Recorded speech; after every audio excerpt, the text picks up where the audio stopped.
let's go ahead and learn some permission management commands. Now that we've learned, right, what an owner, a group, and others are, as well as how they can interact with files and directories and scripts, of course. We won't talk about scripts too much though, because like I said, we'll leave that for later on in the class. So if you want to set how they interact with the file, well, of course, we need to learn some commands that are going to give us that fine-tuned control. So first command we're going to learn is the chown command, short for change owner or change the ownership. It's not just the owner, right? You can also change the group ownership.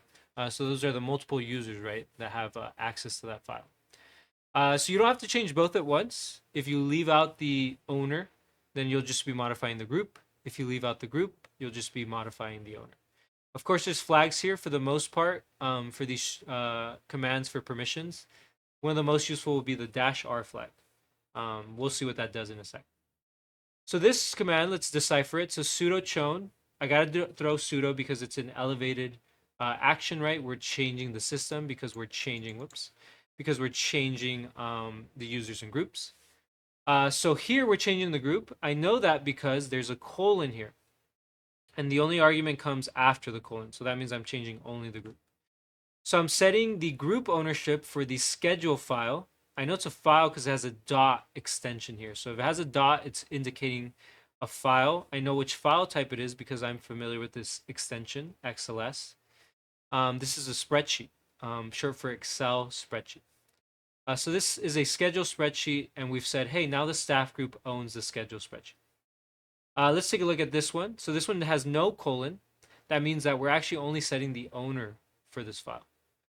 Now, this is not a file, actually. It's a directory because it doesn't have the dot at the end. Solutions is a directory. We could have put a / for emphasis that it is a directory. But again, we can see the clues there, right? It must be a directory. So we have sudo chown professor. We're saying that the owner of the solutions directory is the professor, which makes total sense. Now, if I wanted to give, a group ownership, I could do professor : CIS112, for example. Now, let's take a look at some flags. We have our chown-r, which is if you want to apply those changes for ownership to all the subfolders. So remember, if you have a folder inside of a folder inside of a folder, which we call nested folders, then you want to use the -r flag. Now, let's say you want to copyright those permissions, just like we saw with ownership. Oh wait, we haven't seen this before, sorry.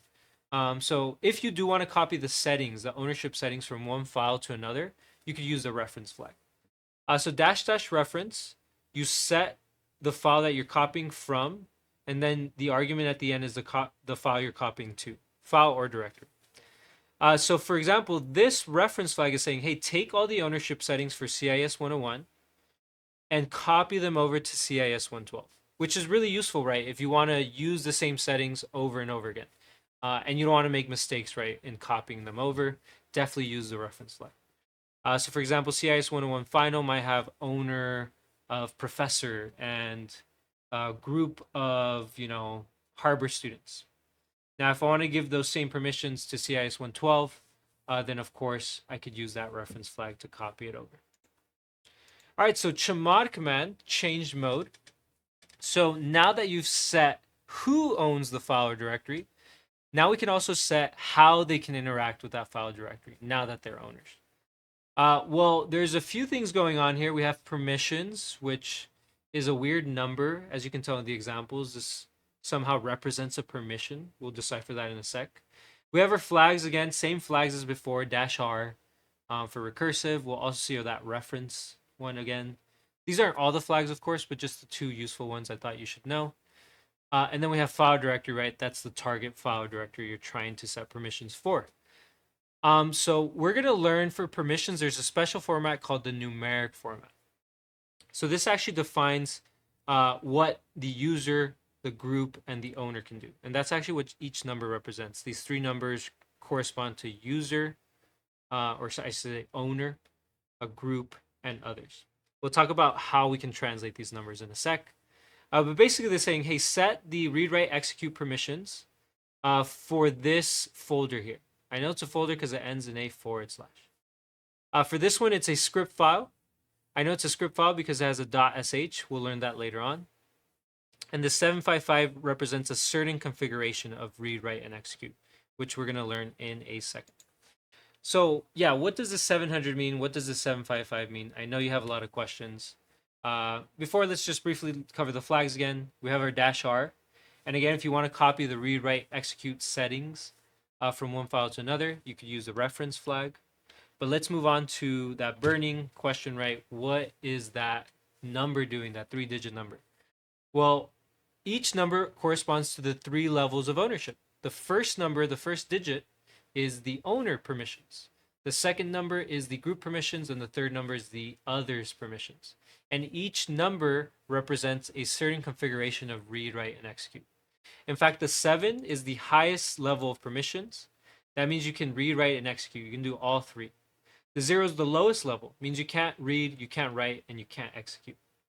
So just before we actually look at the table, as you can see here, the owner of the answer keys can do everything: read, write, and execute. The group cannot even read, cannot even see the file, cannot write to the file, cannot execute. They cannot do anything. And then others, it's the same as the group settings. They can't read, they can't write, they can't execute. Yep. We'll talk about the fives in a sec. Those are a little bit more for script files, the execute permissions. But yeah, without further ado, let's just jump to that table. So these come from octal numbers. We're not going to get into, the weeds with the math. But just know read is represented by a number, write is represented by a number, and execute, remember that's just for scripts. We're not going to cover too much what that means. The execute has its own number, which is the 1. So if you want to combine permissions, where you're combining those numbers, and the addition of those numbers is actually the operator you're going to use. So for example, read, write, execute number or numeric format would be a 7, because read is 4, write is 2, and execute is 1. You add them all together, you get a 7.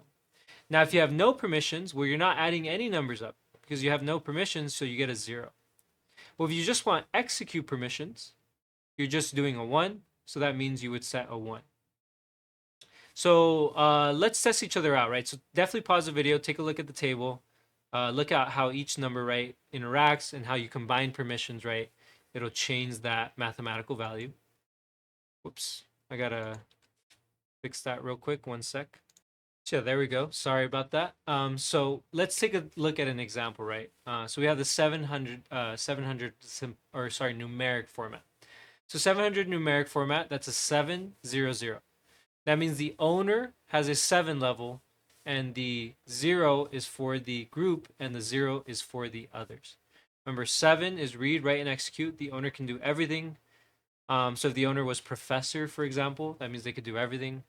The group, let's say it's CIS 112 students, they can't do anything. They can't see the file. They can't modify or delete it.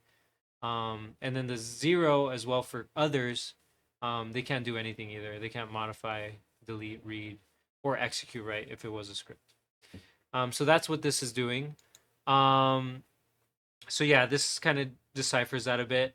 Let's test each other out though, right? Let's go back to this table. What if we had a 755, which is actually this example? 755. What does 755 mean? Take a second, pause the video. Well, 7 is the first digit. That means the owner can do everything: read, write, and execute. The second digit is 5. That means the group can only read and execute, 4 plus 1.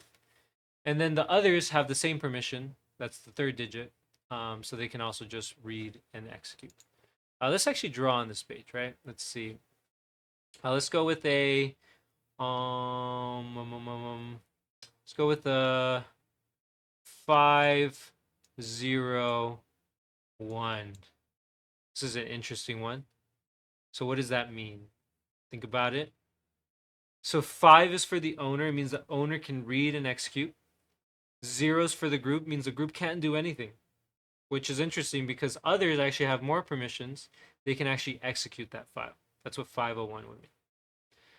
So yeah, there's your example. Definitely, you can do a million different tests. Test yourself out, right? See if you understand it. Just know that the first digit is owner, second digit is group, third is others. And if you want to check your answers, I highly encourage you to use AI, right? I already know you guys are using it for all your classes. Definitely encourage you to use it for this class as well. Use it as your personal tutor, right?